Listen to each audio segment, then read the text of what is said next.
here, we're gonna have a great time doing it. So we're gonna wait for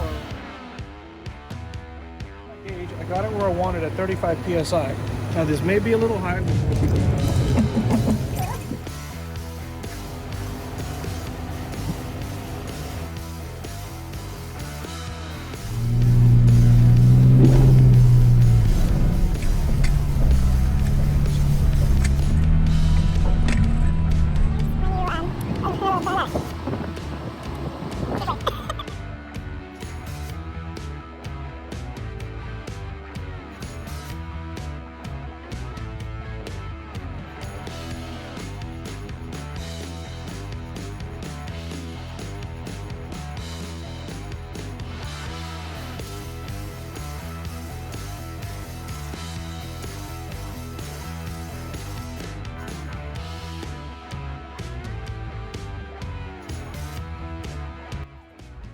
Good morning. Blah, blah, blah, blah, blah, blah, blah, blah, blah. Oh, that's still saying the recording.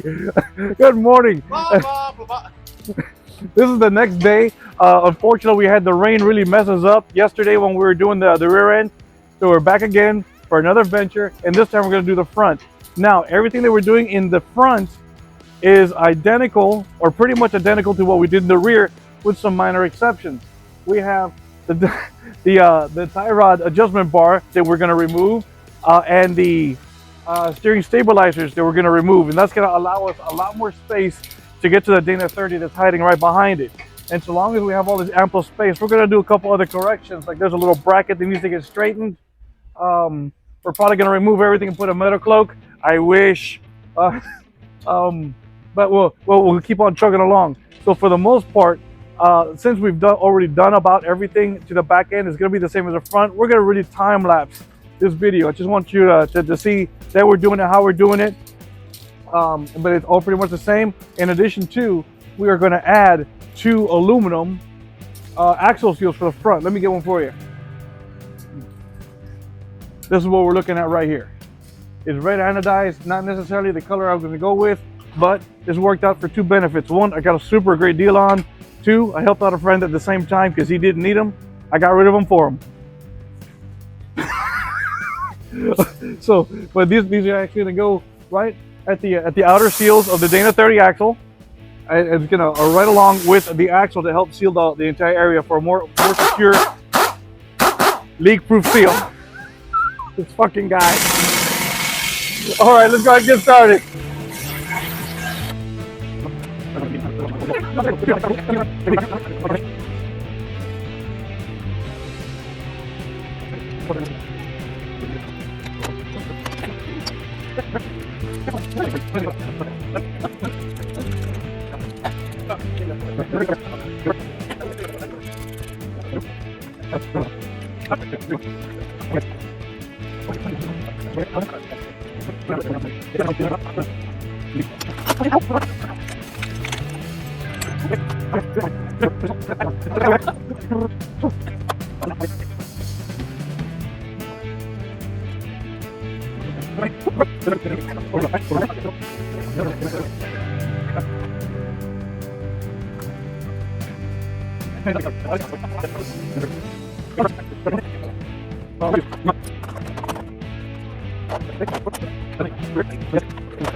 And the pinion bearing is out, y'all. Bearing's still there too. Pinion, bearing. Pinion, bearing out. Bearing is out. Actually, Doesn't look very crushed. Okay, right on.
Yeah,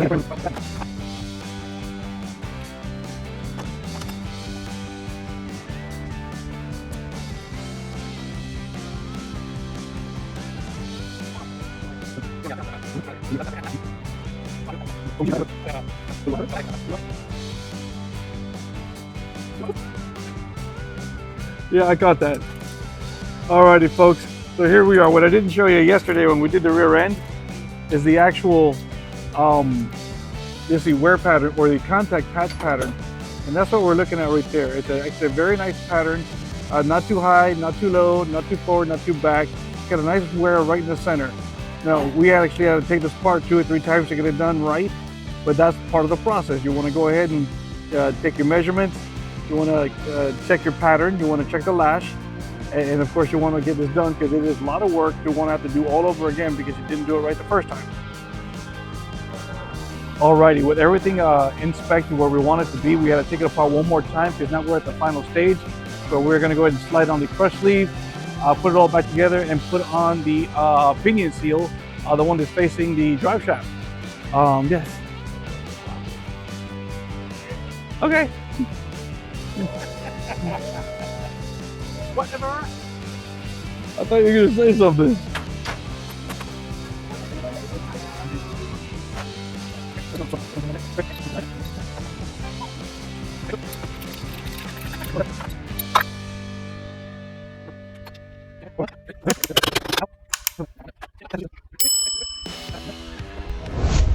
Alrighty, this is the pinion with the bearing on it. We're going to go ahead and mount the sleeve on it. I'm going to show you what it looks like in just a second.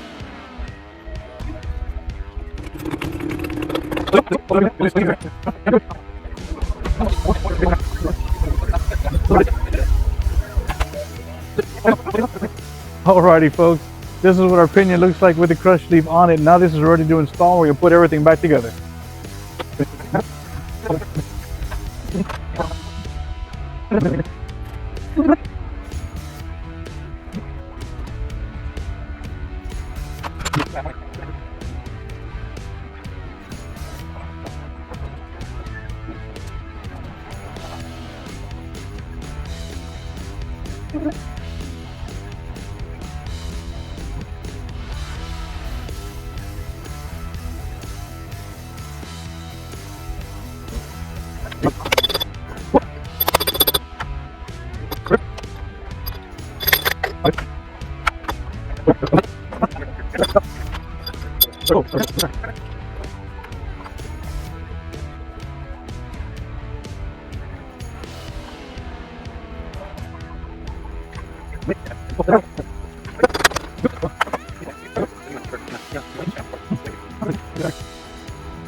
Alrighty, now that the preload is already set, and this is I think the last time we're going to go ahead and take it apart, put it back together. We're good. All we need to do is, let me see, we got the crush sleeve on, we got the seal on, preload's done. We just need to put on the diff cover and fill it up with oil. Of course, reinstall the axle shafts and the tube seals at the ends, but we're almost done.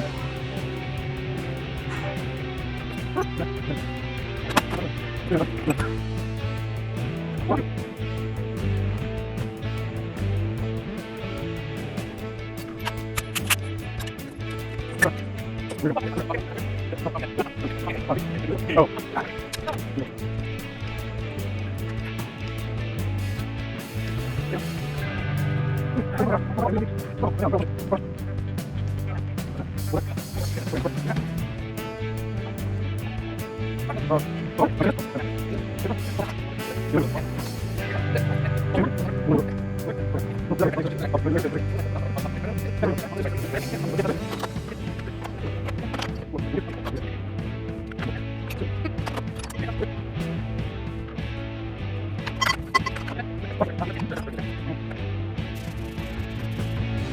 All right, so what I'm doing right here is the shaft itself had a seal right here that when pressed against the actual tube, it would write on there. When we went ahead and removed that factory type seal, and I'm cleaning up this area, making it as smooth as possible, so that when this slides into that aluminum tube seal, it's got a nice smooth surface to write on.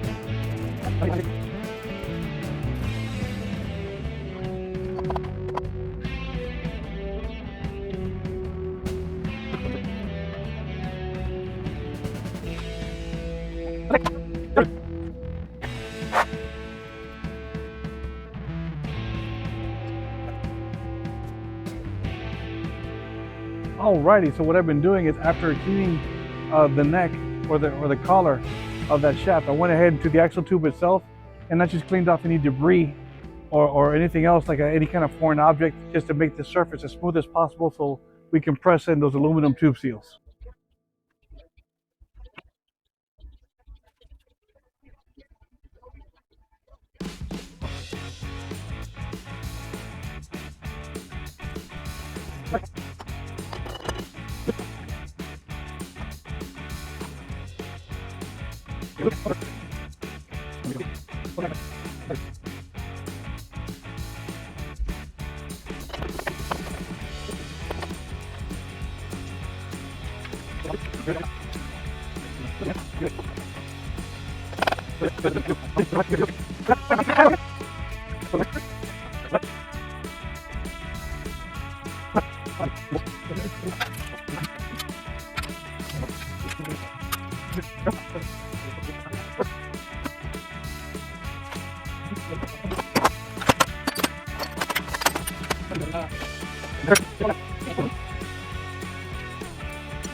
Alrighty, so if you have noticed that right here on the passenger side, we went ahead and installed the actual shaft and the red seal. And let me show you the red seal real quick before. Okay, now he's already got it, he's installing it. So what he's doing is actually taking the tube seal itself. It's a little difficult to put on, so we want to take it apart, but it's all right. It's nothing but a C-ring with a, what do you call those kinds of pliers for the C-ring? The snap ring, that's what it is. It's got a snap ring on it. Use a pair of pliers to take off the snap ring itself, the grommet that's on the inside, slide those all on the shaft and then the tube, and then put it back together while it's on the tube. And then from there, we slid it in the housing as you noticed. So that's what we're doing right now. We're just finishing that up. And then we're gonna cut for lunch. I'll tell you what, let's go ahead and cut for lunch. All right, so lunch was actually great. We had a good time. Of course, it's lunch. Who doesn't have a good time at lunch? All right, so let's go ahead and finish. Let me see if I just move this for a little bit. I'm gonna show you what I'm gonna be doing while Scott's doing the other thing. Now, what I'm gonna be doing is I'm gonna finish putting this side back together. I am going to reattach the brake caliper and bracket. Of course, I'm gonna put the rotor on here and the ABS line. I'm gonna reattach it to where it goes after I put this assembly back together. So this part's almost done. So let me go ahead and get all started over here while Scott is locating the actual tube seal on the actual shaft itself.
Alrighty, folks, and there you have it. We went ahead and regeared Defiant with Detroit True Track front and rear posi lockers and Yukon 488 gears, front and rear, for my Dana 30 up front, and of course the Dana 44 in the back. Now, just like any other gear install, there is a break-in period. You really should drive your rig anywhere about 40, maybe 50. I'm sorry, 45 to 50 miles an hour.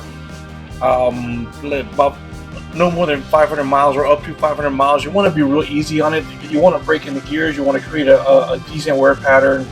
At the same time, you're giving a wear pattern and breaking in the bearings. Now, in order to the break-in process, you want to drive for half an hour, stop, or turn it off and let it cool for half an hour, and do this for a couple times. The heating up and cooling down helps the bearings harden. Right here, Scott told me that he's been driving about 65 miles an hour, and I'm like, oh my god, that's crazy. But you know, that's his gears. It was just too funny the way he had said it. But we're definitely happy with this right here, and I couldn't thank Scott enough. Scott has helped me so much in this project. There's no way I could ever repay him. His friendship definitely means a lot, especially when he's able to help me with this, and of course, and other stuff. But thanks for watching. I hope you found this video entertaining and educational. Don't forget to like, subscribe, share, click that little bell, tell all your friends, of course, and of course visit us at www.defiantjeep.com, where you can find all of your camping gear, Jeep performance accessories, and of course other merch. And of course, we love to see you on the trail.